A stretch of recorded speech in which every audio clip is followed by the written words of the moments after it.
Bonjour à tous et bienvenue une fois de plus sur votre chaîne JB3, votre chaîne qui vous parle de motivation. Voilà.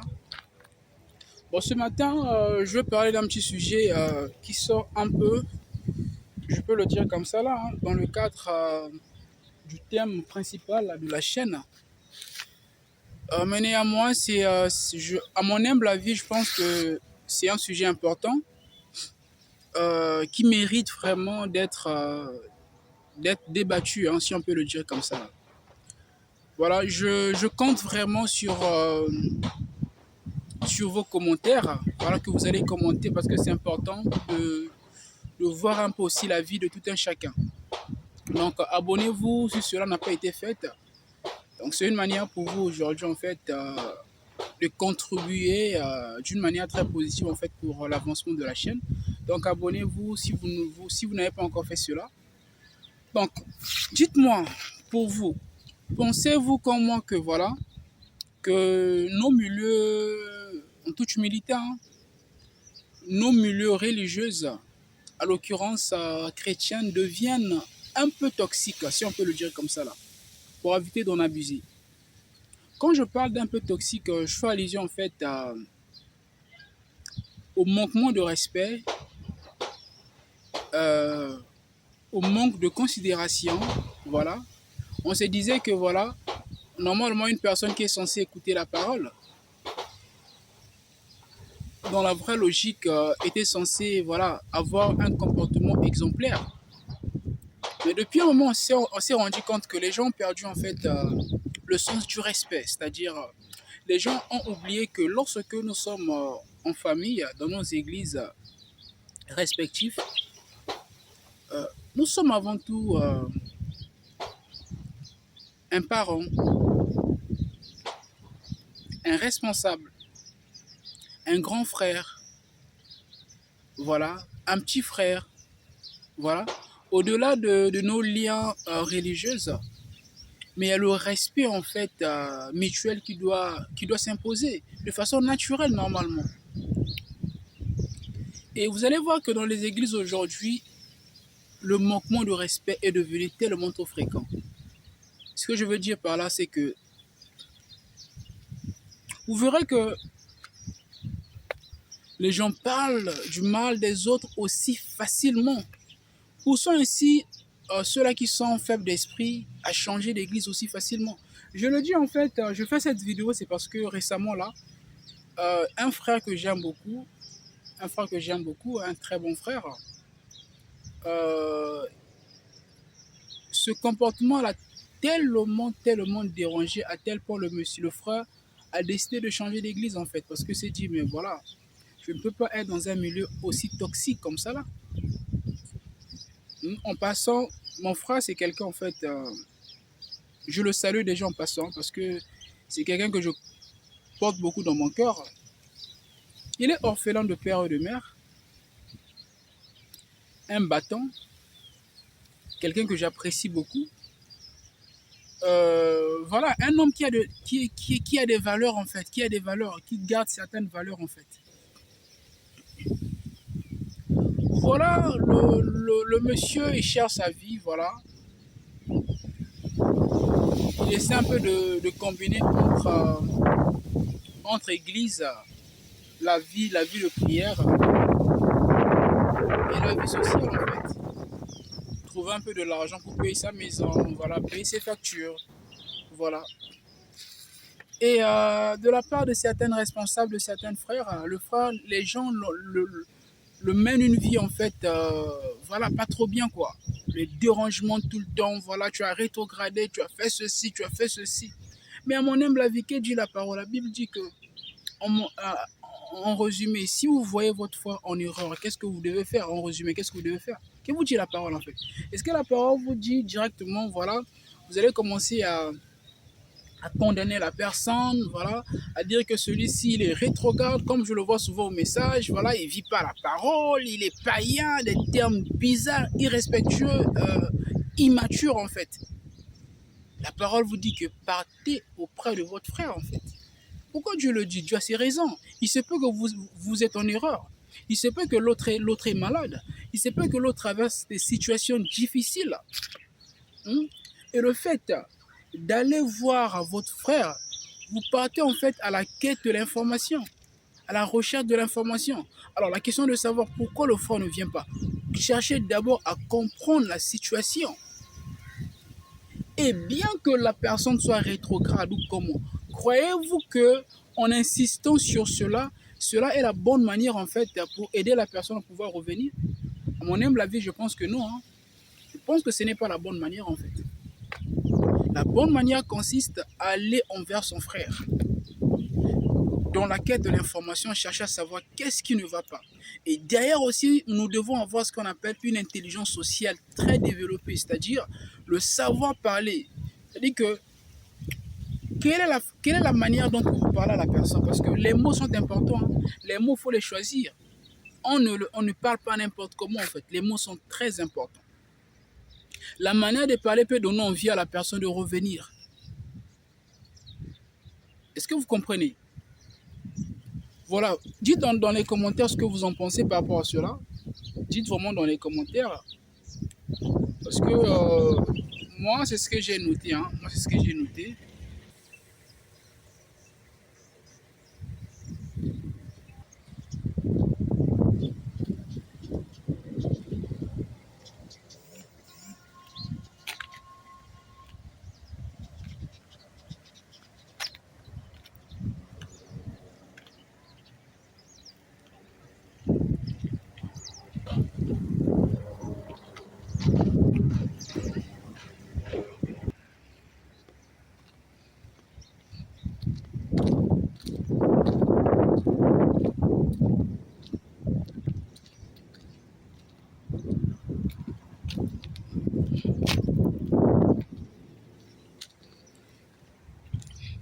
Ici, vous êtes au niveau de la Renaissance africaine. Hein.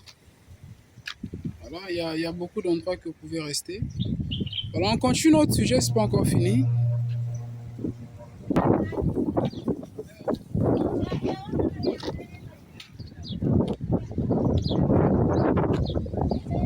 Alors ça, on appelle ça le statut de la Renaissance. Hein.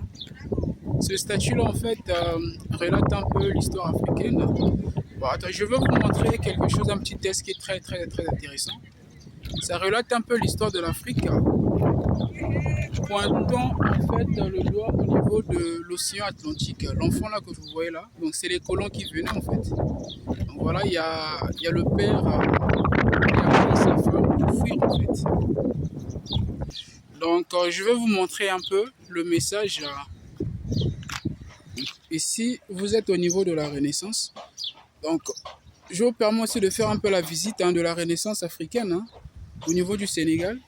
Comment est-ce que cela se présente? J'aime bien venir ici parce que je n'habite pas trop loin. Donc, des fois quand je travaille pas, je viens prendre un peu l'air. Question de changer un peu d'idée quoi. Vous avez un petit restaurant ici. Voilà. On va passer un peu du temps. Hein. Il y a un peu du vent, mais c'est le Sénégal.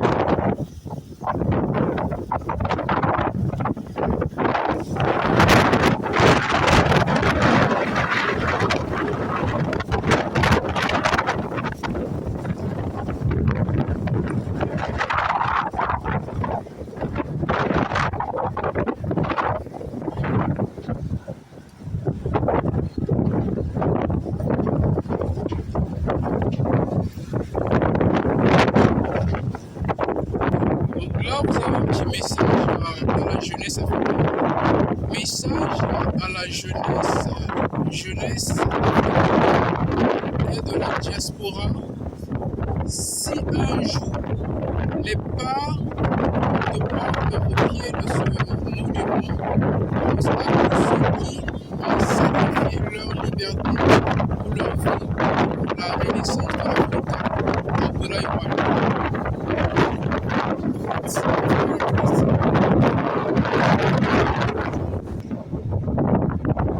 La Renaissance africaine a été inaugurée le samedi 3 avril 2010 par SEMED Abdoulaye Wade, président de la République du Sénégal, en présence du chef d'État des pays suivants, Benin, Burkina Faso, Cap-Vert, Comores, Congo, voilà, Gabon, Gambie, Guinée équatoriale, Malawi, Mali, Mauritanie, démocratique de Corée, Sierra Leone, Tchad, Togo, Côte d'Ivoire, Zimbabwe. Voilà l'entrée, c'est juste là. Voilà, ce message est très important, c'est très intéressant. C'est un message adressé à la jeunesse africaine. Donc, pensez à tous ceux qui ont sacrifié leur liberté pour leur vie, pour la renaissance de l'Afrique.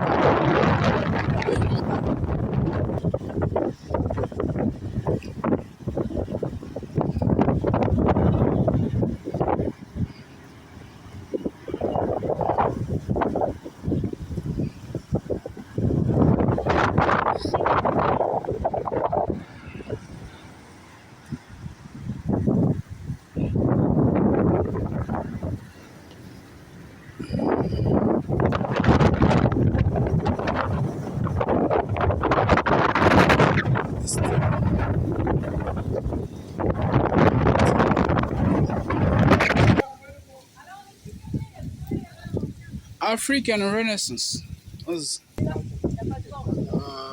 Message visiteurs africains ou étrangers, si un jour tes pas te portent au pied de ce monument, pense à tous les sacrifices qui ont quoi? Au monument, pense à tous les sacrifices qui ont arraché l'Afrique à l'obscurité pluriséculaire, effectivement, pour la pulser dans la lumière de la liberté. Ah, c'est un peu flou, hein, j'ai un peu du mal à bien le lire en fait. C'était sur une grotte et ça a perdu un peu de la peinture en fait. Abdoulaye Wade, avril 2010. Normalement, vous aurez un peu du mal à le lire, hein, mais voilà. Là, vous avez un petit restaurant qui est tout juste là.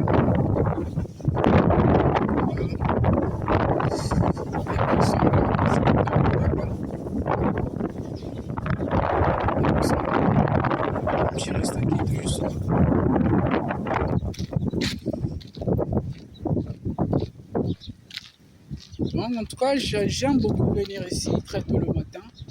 Ça me permet vraiment de changer d'idée. Hein. Il y a beaucoup de vent ici, parce que c'est vraiment en hauteur. Hein.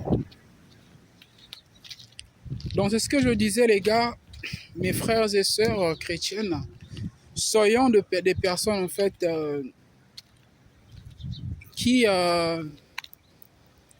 communiquent, en fait, la paix, l'amour, et non les querelles, voilà, dans les milieux chrétiens. Ce n'est pas bon, en fait. Parce que normalement, lorsque nous partons à l'église, en fait, c'est pour devenir les bons chrétiens, les bons voisins, comme le dit le frère Branham. Nous partons à l'église pour devenir des bons chrétiens, des bons voisins, bref, des bonnes personnes. Donc, évitons les esprits de querelle, les esprits voilà, les esprits qui poussent les autres à quitter nos églises, en fait. C'est parce que, voilà, il y a un frère qui se croit trop religieux par rapport aux autres. Voilà, par son comportement, il pousse les autres en fait à quitter les églises. J'en ai croisé, en tout cas, c'est un comportement qui devient de plus en plus fréquent. Et je me suis dit que c'est important que je fasse cette vidéo. Peut-être que cela pourra contribuer à éveiller un peu la conscience de tout un chacun dans la mesure du possible. Voilà, donc dites dans les commentaires qu'est-ce que vous en pensez par rapport à ce phénomène. Voilà, si vous pensez que, voilà, que c'était plutôt important qu'on en parle. Voilà mon point de vue par rapport à cela. Donc mon conseil aujourd'hui est vraiment de voir que les gens essaient un peu de prendre conscience par rapport à cela et développent un peu en fait une intelligence sociale un peu élevée, le savoir-vivre en société. Ce sont des gens en fait qui communiquent l'amour, qui communiquent la paix. C'est-à-dire que lorsque la personne est dans notre milieu, ils se sentent en sécurité en fait. Ils ne viennent pas à l'église par contrainte, mais ils viennent à l'église parce que tout d'abord, ils se sentent à l'aise. C'est très important. Hein. Et ça, nous devons revoir simplement le comportement. Quand une personne ne vit pas la parole, je parle plus par rapport aux chrétiens du message, qui ont tendance à croire que c'est eux en fait qui doivent changer les gens. Non, nous devons avoir assez d'humilité. Ce n'est pas nous qui transformons les gens, c'est Dieu qui le fait par le biais de la parole. Vous comprenez? Et la seule chose à faire, c'est quoi? C'est trouver juste un moyen d'emmener la personne à l'église. Une fois que la parole est prêchée, la parole fera son travail. La parole va transformer la vie de la personne, en fait, si toutefois la personne trouve son cœur. Et s'il est aussi prédestiné, en fait. Parce que si je ne me trompe pas, la Bible dit dans le livre de Romains 3 que cela ne dépend ni de celui qui court, ni de celui qui veut, mais de Dieu qui fait miséricorde, en fait. Donc le salut ne dépend de personne. C'est Dieu qui l'accorde, en fait, à qui il veut. Dieu l'accorde à qui il veut, en fait. Vous pouvez dire que non, celui-ci, il ne vit pas la parole, il est païen. Mais qui t'a dit que sa vie va se terminer ainsi? Qui savait que Paul, qu'on appelait autrefois Saul de Tarsa, pouvait être un grand prophète des nations? Qui le savait? Mais Dieu le savait dans son plan. Donc soyons des bons frères. Vous voyez votre frère rétrograder, cela ne signifie pas que sa vie est perdue, non. Là, une personne peut rétrograder, mais cela ne signifie pas que sa vie est perdue. Parce que c'est Dieu, en fait, c'est Dieu qui décide de la vie de tout un chacun. Donc je voulais juste vous inciter, soyons des bons frères. Vous voyez votre frère en difficulté, prenez la peine en fait de l'appeler, de savoir qu'est-ce qui ne marche pas. Peut-être il est en difficulté, peut-être il a un problème de loyer, peut-être il a ceci, peut-être il est malade, peut-être son père est mort. Voilà, pour essayer un peu de passer la situation, voilà, il essaie un peu de s'isoler. Vous pouvez être la personne qu'il faut de fois pour essayer un peu de le consoler. Il est de rester là à juger, à condamner tout le temps. Et si je le dis, moi de même, j'ai été en fait victime de cela pendant des années. Je dis bien des années. Hein. Si c'est petit, peut-être. Si j'ai abusé, peut-être 2 ans. Mais je pense, si peut-être c'est trop, je dirais au moins 1 année et demie. J'ai été victime de cela. Et ça n'a pas été facile. Les gens croyaient que j'avais une mauvaise vie. Les gens croyaient que non, j'étais un païen, je ne sais pas comment. C'est parce que peut-être que l'apparence que je donnais n'était pas trop chrétienne. Mais frère, aujourd'hui, là, les gens fabriquent la vie. Ils partent à l'église avec une vie de piété. Mais au fond, ils ne sont pas de fois ce qu'ils sont.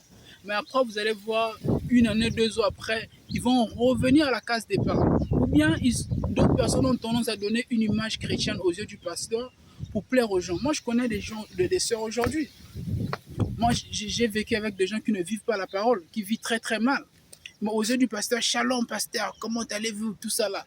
Pour le pasteur, voilà, c'est un bon frère, c'est une bonne sœur, mais il n'y a rien. Mais qu'est-ce qu'on fait? On reste tranquille en fait. Donc loin de là vouloir juger qui que ce soit, loin de là vouloir vexer qui que ce soit, on a tous nos défauts, on a tous nos manquements, voilà. C'est même la raison pour laquelle que nous partons à l'église, parce que le prophète dit que nous partons à l'église pour devenir des bons frères, des bons chrétiens en fait. Est-ce que vous voyez? Donc aujourd'hui, nous partons à l'église pour devenir des bons chrétiens, des bons frères. Voilà la raison pour laquelle que nous partons. Donc si c'est le but principal que nous partons, ce sont des gens en fait qui contribuent à l'amour tout autour de nous. Hein, arrêtons d'être des personnes toxiques. Tu vois ton frère, il est en erreur, au lieu de l'aider à le relever, vous voulez l'enfoncer encore. Au lieu de l'aider, vous voyez que l'autre est en erreur. Aidez-lui pour se relever. Vous voulez encore le foncer la plus belle pour qu'il parte encore au fin fond. C'est quoi cette vie-là?